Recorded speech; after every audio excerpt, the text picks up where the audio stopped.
সন্ধ্যাবেলা জামাই বলল বড়া পিঠা বানাতে, তাই আমি পিঠা বানাতে চলে আসলাম। ফার্স্টে 1 কাপ চালের গুঁড়ো দিলাম, 1 কাপ ময়দা দিয়ে দিলাম আর পরিমাণ মতো লবণ দিলাম। এরপরে আমি এখানে 3 চামচের মতো চিনি দিয়ে দিচ্ছি, যদি লাগে পরে আবার দিব। তো ফার্স্টে আমি শুকনো উপকরণগুলো সবকিছু দিয়ে ভালোভাবে মিক্স করে নিলাম।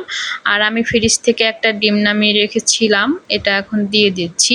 ডিম দিলে পিঠাটা অনেক নরম হয়। আমি পিঠা বানাতে গেলেই পিঠা শক্ত হয়ে যায়, কেন যে হয়ে যায় জানি না। এখানে আমি আস্ত জিরা দিয়ে দিলাম, এটা দিলে ফ্লেভারটা ভালো আসে। আবার কুসুম গরম পানিও করে নিয়েছি, কুসুম গরম পানি দিলেও নাকি পিঠা নরম হয়, ব্যাটারটা ভালো হয়। তো অনেক চেষ্টা করতেছি সুন্দর একটা ব্যাটার বানানোর জন্য, যাতে পিঠাটা অনেক নরম হয়।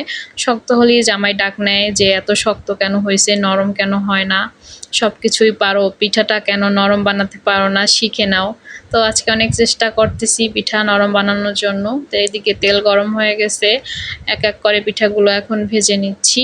জামাই পিঠা খেতে অনেক পছন্দ করে, তার সবচেয়ে বেশি পছন্দ বড়া পিঠা।